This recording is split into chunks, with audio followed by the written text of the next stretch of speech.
বৃন্দাবনের বাইরে কাউকে নিয়েছ, বৃন্দাবনের বাইরে কাউকে নিয়েছ, বৃন্দাবন তো তোমার সন্ধিনী শক্তির বিলাস। ভগবানকে ধরে থাকে যে শক্তি কি বলে সন্ধিনী শক্তি। মাতা পিতা স্থান গৃহ শয্যা সমাজ এসব কৃষ্ণের যুদ্ধ সত্যের অধিকার।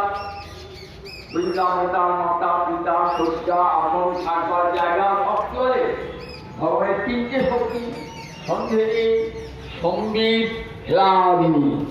সন্ধিনী সম্বিত হ্লাদিনী সন্ধিনী কি হয় যে শক্তি ভগবানকে ধরে রেখে দেয়। ভগবানের মাতা, ভগবানের পিতা, ভগবানের গৃহ, ভগবানের শয্যা, ভগবানের বসবার আসন, ভগবানের খেলার জায়গা, বিশ্রামের জায়গা সব কি বলে সন্ধিনী শক্তির বিলাস। এগুলি সব ভগবানের সন্ধিনী শক্তি। তা সে তো সন্ধিনী শক্তি, সে তো নিজেরই, সে তো বাইরের লোক নয়। তার তুই যে দানটা করলে ও তো ঘরের লোক। কি দানটা হলো? আমার নিজের ছেলেকে, মেয়েকে, বোনকে,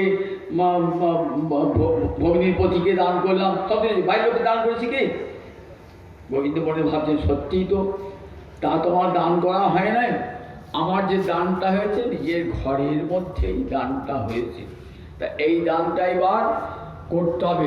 মনে মনে ভাবছেন চিরকালই নাহি করি প্রেম ভক্তি দান, ভক্তি বিনা জগতে রে নাহি অবস্থান।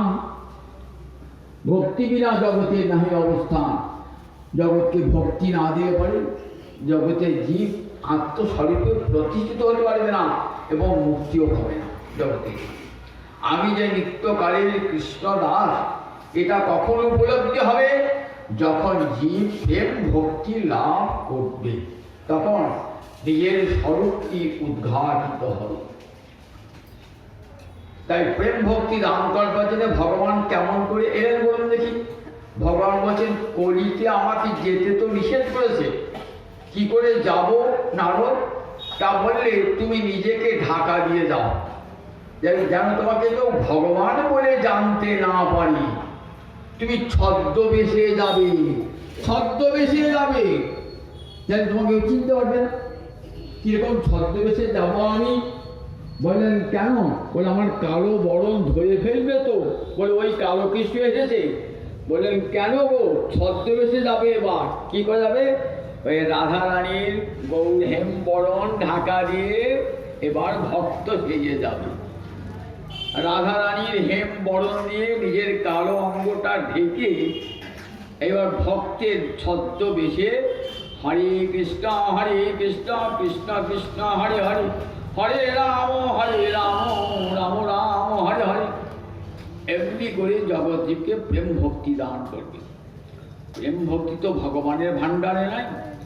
প্রেম ভক্তি কার ভাণ্ডারে থাকে? ভক্তের ভাণ্ডারে থাকে। মধু পদ্মকোষে থাকে বটে, কিন্তু মধু পদ্ম দান করতে পারে? আমি পদ্মের কাছে গিয়ে বললাম বাটি আমি মধু দাও, ও আমি পারবো না, মধু আমি দিতে পারবো না।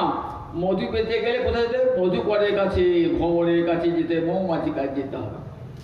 গোবিন্দ চরণে মধু আছে, কিন্তু সে মধু গোবিন্দ দিতে পারে না। সে মধু কে দেয়? তার ভক্ত মধুকর। জগতে সব ভক্তের সেরা কে বলুন দেখি?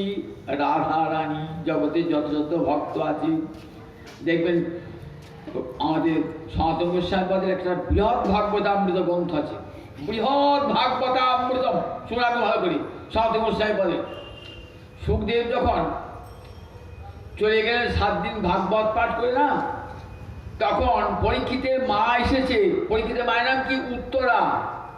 উত্তরা এসে বলছে বাবা তোমাকে সুখদেব কি বলে গেল? বলে মা আমার তার বেশি সময় নাই, আমি সংক্ষেপে বলে যাচ্ছি আমাকে সুখদেব কি বলেছে। এইটি যে বলেছেন না যখন পরীক্ষিত বলছেন মাকে, সেই যে নিয়ে সনাতন গোস্বামী পা দিলেন বৃহৎ ভাগবতামৃতম। সেই বৃহৎ ভাগবতামৃতমে দেখাচ্ছেন ভক্ত কক্ষা। জগতের যত ভক্ত আছে সেই ভক্তের মধ্যে প্রহ্লাদ প্রধান। প্রহ্লাদ, ভগবান নিজে বলেছেন, প্রহ্লাদ জগতের সমস্ত ভক্তের প্রতিনিধি তুমি। প্রহ্লাদের চেয়ে বড় কে? হনুমান। কারণ প্রহ্লাদ সেবা পান নাই, হনুমান ভগবানের সেবা পেয়েছেন। হনুমানের চেয়ে বড় কে? যুধিষ্ঠিরকে বলছেন নারদ।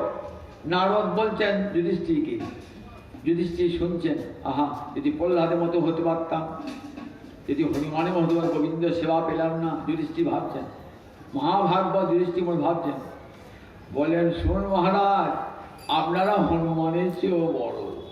কেন? পাণ্ডবেরা হনুমানের চেয়ে বড়। ভগবানের সঙ্গে এক বিছানায় শুয়েছেন, একসঙ্গে খেয়েছেন, একসঙ্গে ভোজন, একসঙ্গে শয়ন বিহার পর্যন্ত হয়েছে। তাহলে হনুমানের চেয়ে